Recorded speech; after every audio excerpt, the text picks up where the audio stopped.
Now we're ready to test the complete iPhone app that we've made called My World, which now not only has a main view with falling words, but also a second photo view with a falling image. Now, there's one thing we still need to do before we actually test the app.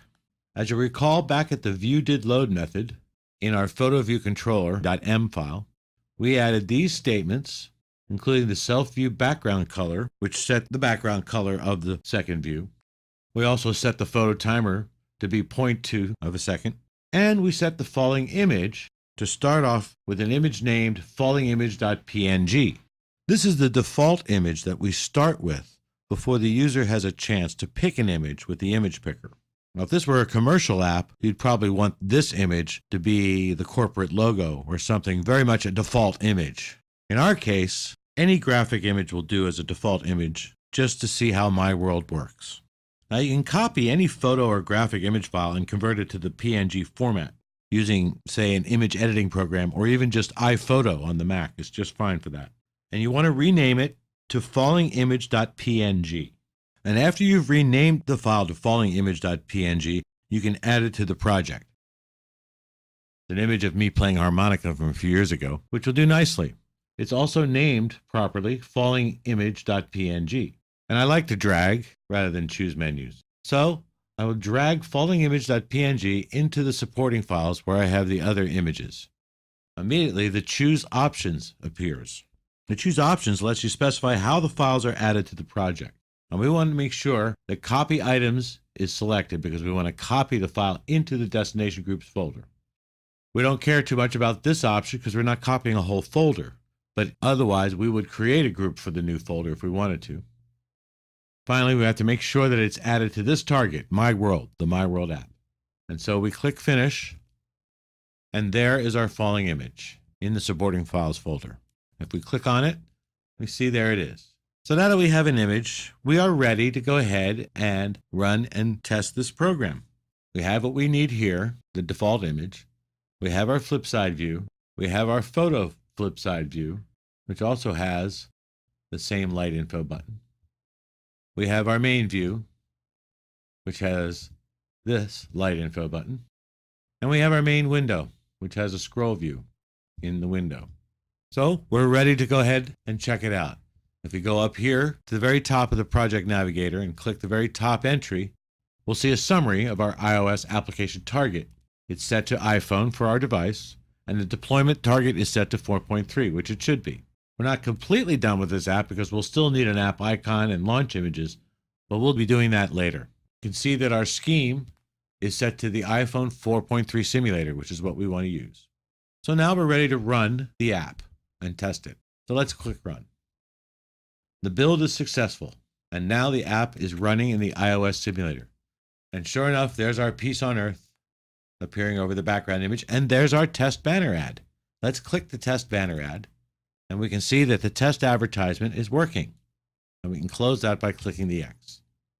So we have our animated falling words on our main view, and let's make sure the main view is working correctly.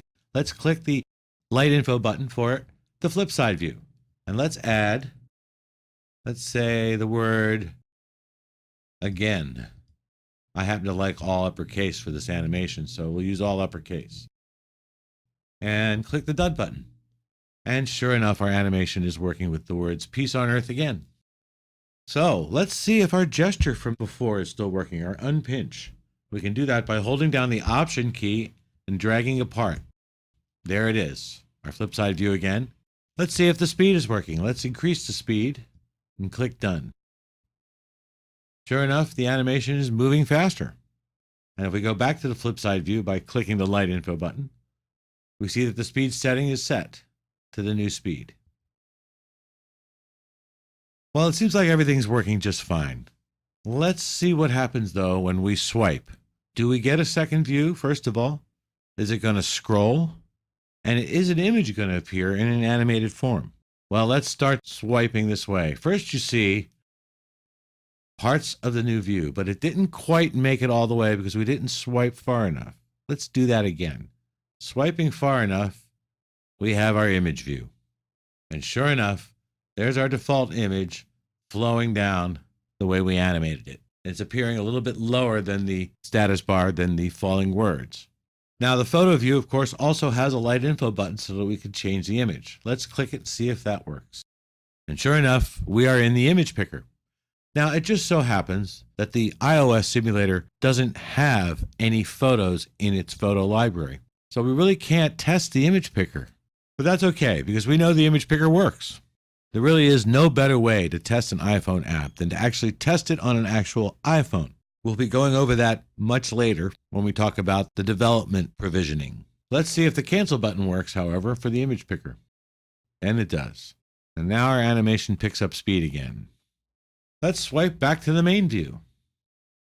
No problem. Seems to work just fine. Let's quit the app for a second. And if we double click here, we can see that the app is still in the background.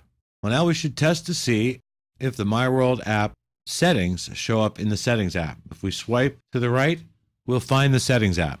We tap the Settings app, and there it is. So our settings, our user preferences, are still being saved right here in the Settings app, where we can lower the speed, change the phrase, let's say back to peace on earth, click Settings, and click Done. And if we go back to the app, and we're back to peace on earth with our test advertisement. Now let's see if our app plays from the background. If we double click, we see there's nothing in the background. If we quit and then double click the home button, we see that My World is in the background. So if we ran another app such as Contacts and then decided to go back to My World by double clicking the home button, we should be able to do it. And there it is, back from the background. So now we have what I think is a very useful Hello World type of app that not only shows text in an animated form, but shows an image in an animated form. It includes a swipe gesture. It even includes an unpinched gesture. It has a flip side view with settings you can change and save. And it even goes and collects an image from the image picker. Pretty good for your first try at creating an iPhone app. But of course, in the real world, not everything goes as planned. Sometimes your software program blows up on you. That's why an essential part of software development is this debugging phase. First, testing in order to tease as many flaws out of your app as possible so that you can find the bugs, and then fixing them. We're going to work through the debugging phase of not only this app, but our iPad version of the app when we get to the debugging tool.